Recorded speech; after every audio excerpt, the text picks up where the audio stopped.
Hello and welcome to the cinema mind. 35 सालों के बाद एजुकेशन पॉलिसी बदल गई, एक नई पॉलिसी आई है जो अभी तो प्रॉमिसिंग लगती है। इसके चलते 10th और 12th बोर्ड्स का जो एक बर्डन, साइकोलॉजिकल बर्डन स्टूडेंट्स लेकर घूमते थे, वो ख़त्म हो जाएगा। उसकी वजह से पेरेंट्स भी अभी हल्का महसूस करेंगे। पॉजिटिव चेंज लाए हैं वो। अब ये सब आप लोगों को पता होगा, तो ये बताने का मेरा मकसद यही है कि इसी चीज़ को लेकर एक फिल्म आई है Z5 की OTT प्लेटफॉर्म पर। आज इसको रिलीज़ किया गया उस फिल्म को। उसको डायरेक्ट किया है प्रकाश झा जी ने और प्रोड्यूस भी उन्होंने किया है। उसकी स्क्रिप्ट भी उन्होंने खुद लिखी है। इसमें आदिल हुसैन, प्रियंका बोस और एक शुभम नाम का लड़का है, संजय सूरी है। अब ये जो स्टोरी है ये एजुकेशन से रिलेटेड है। अब ये प्रकाश झा जी का एक फिल्म बनाने का एक स्टाइल है, एक अलग शैली है उनकी। उन्होंने crime thriller, political thriller, socio political मुद्दों पे ज़्यादा बात की है। मतलब राजनीति, अपहरण, गंगा जल और बहुत सारी फिल्में आई। एक फिल्म उनकी आई थी जिस फिल्म ने बहुत बवाल मचाया था, आरक्षण नाम की फिल्म आई थी। मतलब नाम में ही बवाल था, कंट्रोवर्सीज थी, लेकिन बाद में वो फिल्म रिलीज हुई और ठीक ठाक चली। कुछ खास ऐसा कंट्रोवर्शियल मटेरियल उसमें था नहीं। वो फिल्म भी एजुकेशन चीज़ों पर ही बात कर रही थी। अब ये जो फिल्म आई है वो भी एजुकेशन पर ही बात करती है। तो स्टोरी, बेसिक प्लॉट ये है कि बिहार रांची में एक ऐसा आदमी है जो साइकिल रिक्शा चलाता है, जो स्कूल के बच्चों को स्कूल तक लेकर जाता है, बाद में छोड़ता है। और ये रोल प्ले किया है आदिल हुसैन ने। उसकी बीवी एक बर्तन बनाने के कारखाने में काम करती है। तो दोनों ही रोज़ हार्ड वर्क करके, जैसे तैसे करके पैसा कमाते हैं। उनकी इस मुश्किल भरी ज़िंदगी में एक प्लस पॉइंट है, एक अच्छी चीज़ है, एक उम्मीद की किरण हम कह सकते हैं। उनका बेटा जो 9th स्टैंडर्ड में अभी पढ़ रहा है वो बहुत क्लेवर है, इंटेलिजेंट है। तो बाप का सपना ये है कि इस गरीबी की दलदल से, इस नरक से अगर हम बाहर निकलना चाहते हैं तो अच्छा एजुकेशन होना बहुत ज़रूरी है। मतलब अभी बेटा उसका एजुकेशन नहीं ले रहा है, ऐसी कोई बात नहीं है, लेकिन उसे एक अच्छे स्कूल में, प्राइवेट स्कूल में अगर एडमिशन मिल जाता है तो उसे आगे जाकर प्रोग्रेस करने के मौके मिलेंगे। वो डॉक्टर, इंजीनियर, जो चाहे बन सकता है। ये गवर्नमेंट स्कूल में पॉसिबल नहीं है।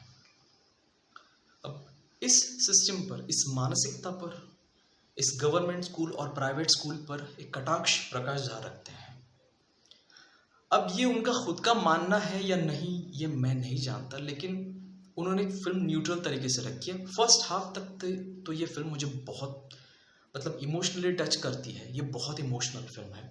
सेकेंड हाफ के बाद इमोशनल है, लेकिन अलग अलग एंगल आ जाते हैं। लेकिन फर्स्ट हाफ बहुत इमोशनल है और ये इमोशनल करने का काम आदिल हुसैन करता है। जो रोल उसने किया है वो एक ब्रिलियंट एक्टर है आदिल हुसैन। मौके नहीं मिले उनको शायद। एक मेन स्ट्रीम में बहुत कम फिल्में उनकी आई है, जो आई है कमाल की एक्टिंग करते हैं वो। तो ज़बरदस्त काम किया है इस बंदे ने।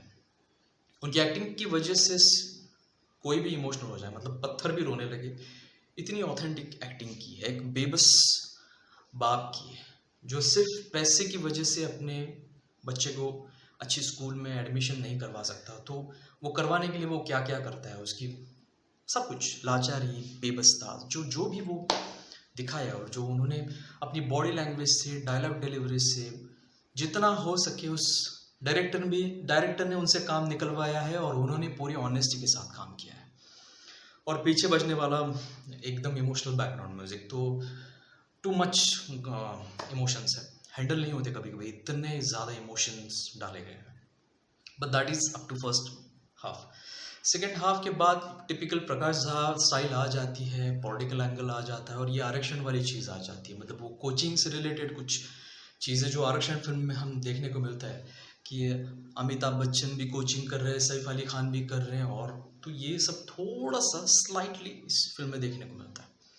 और फिल्म आउट एंड आउट फिर commercial typical Prakash Jha type हो जाती है। वो टेम्पटेशन में कंट्रोल नहीं कर सके। और हैप्पी एंडिंग दी है फिल्म को, ऐसी कोई बात नहीं है। प्रॉब्लम ये है कि गवर्नमेंट स्कूल को जो दिखाया है बैड लाइट में। मैं ये नहीं कहता कि गवर्नमेंट स्कूल में ये होता नहीं होगा जो उन्होंने फिल्म में दिखाया होगा, लेकिन हमें पूरा स्टैटिस्टिक तो पता नहीं है। और मतलब फिल्म में जब देखते हो तो प्राइवेट स्कूल का इम्पोर्टेंस इस फिल्म में बढ़ाने का काम ये फिल्म करती है, ऐसा मेरा मानना है।